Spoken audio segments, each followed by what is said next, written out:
List of things that you won't understand unless you went to high school in the late 90s, Rob. And it's from our friends at BuzzFeed. Now, I'll have you know, I went to high school in the late 90s. I graduated class of 2001. I graduated class of 97. So I feel like this is definitely in tune with me and also for you. So let's go ahead. Let's talk about this. All right. So we're going to start at the top. Having your parents begrudgingly agree to finally allow you to have that pager that you had been wanting. You remember the Motorola thing that clipped on your belt? Mom had a pager. I did not have a pager, nor did I need a pager. And I also believe that most kids in high school that had pagers also didn't need pagers. Probably not. I did, though, have a cell phone when it was kind of early. Really? I had a cell phone in the year 2000 when I got my driver's license. So that was pretty early, at least for kids in my school. But I didn't really bring it in school. Like, who was going to call me or who was I going to call? Sure, we'll get to that in a minute. But there were pager codes. I don't know if you knew this or not. I didn't ever have a pager because I grew up in a town of 8,000 people. Why did I need a pager? But there was a code for "This Is Weird." It was 3579. Code for "I Want to Die" was 1423. "I Love You" was 143. And "I Want to Kill You" was 187. Do you know why some of those are? Well, 187 is that's the police code for a murder. Yeah. And then 143 has always been the code for "I love you." It's the number of letters in each word. One letter, 4 letters, 3 letters. I didn't know that. I assume "I Want to Die" is the same thing.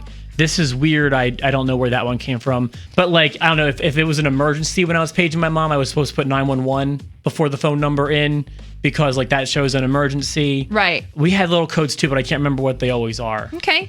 How about remembering that you were rocking that JanSport backpack, which of course was one strapped, and you'd customize it with Sharpie or whiteout pen, or I had patches. Pens. Yeah, whiteout pens, but I had patches like that I would glue on. The older kids in my high school had patches. The whiteout pens, I didn't use them, but when you use that term, I remember them now on the backpacks. JanSport was a big brand, but you made the comment about one strapped. Mm-hmm. When I was a kid, I remember this now. This is bringing me back totally.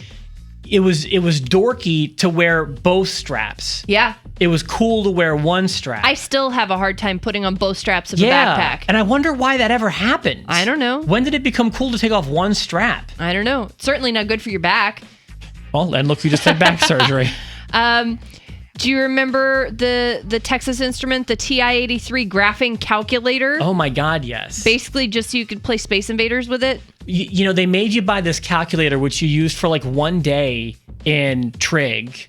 And the rest of the time, it was just a little Game Boy for me. I had Tetris, I had Snake on it, and and it was like totally okay to use it because it was something you needed to have. But my poor mom spent probably $100 on that thing to use for one day. They were ridiculously expensive. Do you remember carrying around but never actually using your electronic organizer, or perhaps you had a spell checker?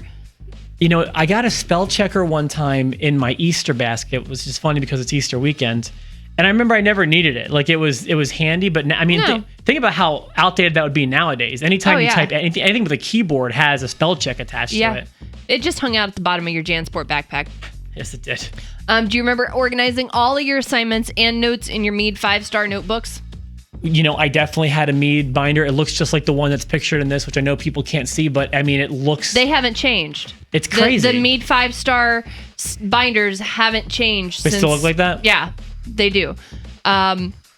Do you remember going to the portrait studio at the mall and getting photos taken with your friends? No, my friend, you should have seen my friends. We didn't go, let's take pictures of ourselves. Right. Well, you would get them and then you take the wallet-sized photos, and then you were very careful about handing them out only to the people who were like really your friends, your BFFs, or your crush. And you'd write a little personal message on them on the back of the photo. This is obviously more of a girl thing. Yeah, Did you do this totally stuff like a girl this? thing. I didn't do things like that. Then you had to select the perfect day organizer. You know, you're supposed to write your assignments and things down in it like that, but basically it just served as an address book and a place to write down your friends' birthdays. Day organizers and wallet-sized group photos of your friends. Were a big thing in the late 90s, but I remember my school handed us, like at the beginning of the school year, like an assignment book. Right. And it looked kind of like the ones here pictured. When you thought you were hot stuff because you were wearing Oakleys. Yeah, I didn't wear Oakleys. Or the big, thick plastic cat eye sunglasses. But those were huge in the 90s, too. Certainly remember people wearing them. Yeah.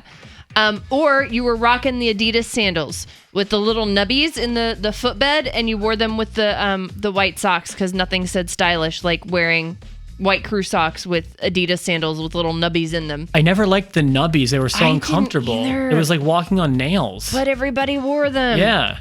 Especially guys. Do you remember having your Sony Discman as your ultimate accessory? Like you said, like a last name. Like, my name is Sony Discman. It was a Discman. And yeah, I that was my totally always at my hip. My Discman was always there. And it had that anti-skip protection that never worked.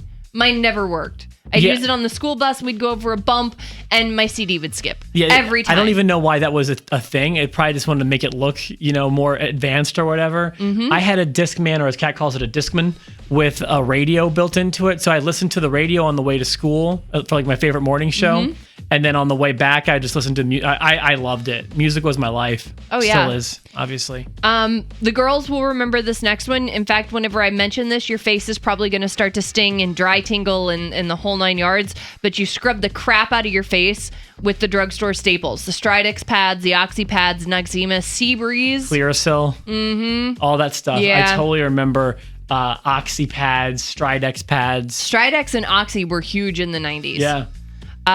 And then you want to stop after this next one? Sure. Take a pause.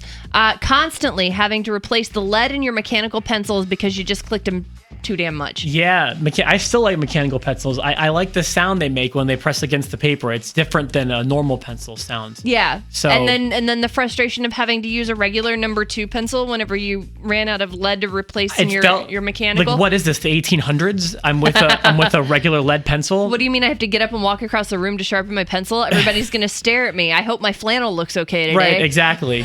So, all right. Yeah, I'm enjoying this because this one is straight out of my high school experience. Oh, yeah.